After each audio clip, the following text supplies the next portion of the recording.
Time to talk about this all on our roundtable now, joined by our political analyst Matthew Dowd, conservative strategist Mary Matlin, Republican strategist Alex Castellanos, Democratic Congressman Keith Ellison from Minnesota, and Democratic strategist, former deputy campaign manager for President Obama, Stephanie Cutter. Thanks to all of you for joining us. I was doing a quick calculation during the break. We probably have about 200 years political campaign experience at this table right now. And Matt Dowd, I think it is very, very safe to say we've never seen anything like this weekend. No, this is Hurricane Donald this weekend is a Category 5. When you look at this. And I think we're going to look at the aftermath of this. I was thinking about the effect that this could actually have. To me, this is akin to Tiger Woods in the Escalade hitting the fire hydrant in 2009. And ever since that point, his career was basically careened off the skids. Trump or the party? I'm talking about Trump. Well, I think the party's already in disarray. The party, that has been the case baked in the cake for the last year. They're going to have to figure out in the aftermath where they go from here. I think Donald Trump, both his political career and I think in many ways the debate tonight is his financial career is on his line. His brand is seriously damaged. Mary Matlin, what can he do? Well, he can do more of what he's been doing, but I disagree with that. And I would say something similar that we have seen in our 200 years is New Hampshire, 1992, Monica Lewinsky in the White House. So here we have, this is the difference between the parties. We have a Democrat who acts with his intern in the White House and the party rallies around him. We have a Republican nominee who has a private conversation about sex he's not getting and the party abandons him. Well, that's what I'm talking about. What's unprecedented here is not just the tape, it's the reaction over the last 48 hours. Well, it says something about the party.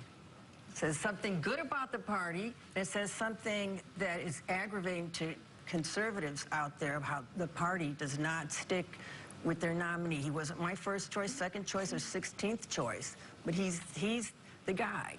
Well, I think this tells you a couple of things. One is, you know, a terrible thing. I can't defend it and do not plan to. But I'm not sure that I'd have a little different view than Matt, because unlike Tiger Woods, there are big tidal forces underneath this debate. This election ultimately is not about Donald Trump or Hillary Clinton, both of whom have huge negatives. Donald Trump should be, you know, some of the things he's said and done, if he hadn't done those, he might be 10 points ahead. What are those big tidal forces? This country's headed in the wrong direction. The ISIS JV team has turned into an NBA pro team. The economy is stagnant and people's lives feel like they're being wasted. So guess what? They're voting for change. Let me press both of you on that. But isn't that exactly what the Republicans who've abandoned the ticket in the last 48 hours are worried about? They're saying any other Republican candidate this year would be well ahead. But it's too late to change. There are 2.8 million ballots that have already gone out in Florida, for example. And besides that, when you look at what Trump represents within the Republican Party, he mowed down 16 other candidates. Who's going to replace him? One of those that he defeated? The establishment's going to come in now and handpick an alternative? George, I got to say something.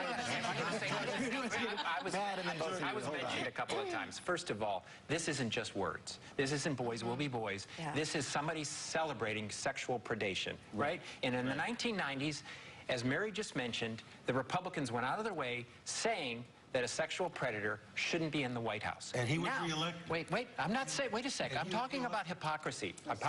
Well, and now, in 2016, Republicans are making the argument, some Republicans are making the argument, that it's okay to put a sexual predator back in the White House. At some point, predator, big talker, locker room talker. What did he say? This is what I do.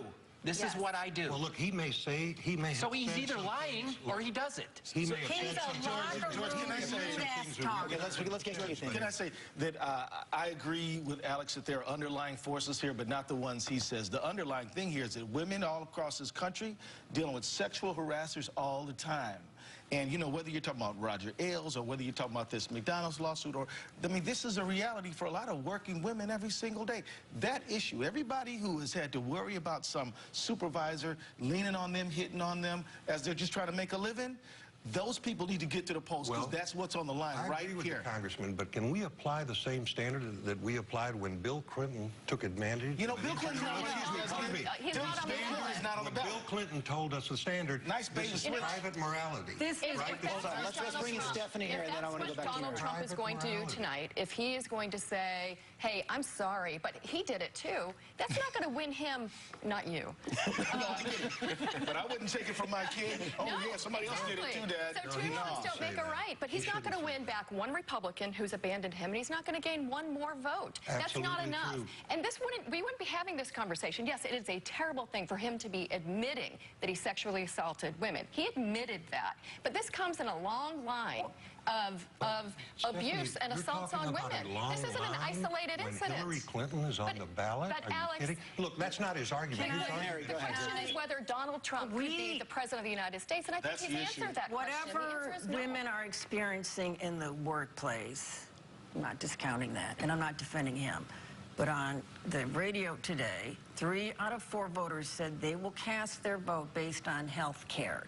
Their coverage, their coverage has gone up, their premiums have doubled, their deductibles are skyrocketing, and their care has been cut in half. That's part of this underlying what's going on out there. And we're all talking about the Venezuela heart and everything. Maybe this election has something to do with government? Now and then.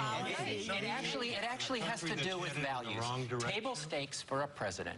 Table stakes for a president is, can I trust this person? Is this person look out for me? Does this person care about me? And whose interests are they advocating in this? And Hillary Clinton has astronomical non-trust. I have said that all along. Hillary Clinton has horrible numbers on that. But the idea now, in the aftermath of this, where Republicans for 20 years made an argument against Bill Clinton that they now are willing to say, oh, by the way, never mind what we said about Bill Clinton. And Matt, I'd like to add one more thing to your list, Matt.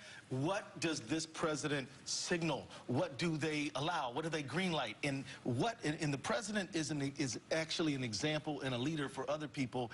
And you know, you put a guy like Donald Trump in there, he has already signaled to every abuser out there who wants to lean on his female employees that that's going to be fine. The Southern Poverty Law Center put out a study saying that kids in class are now, you know, there's more bullying going on because of this guy. Yeah. He is letting more, you know, the racist and nasty comments he said have sort of green-lighted that. Donald Trump is a bad example.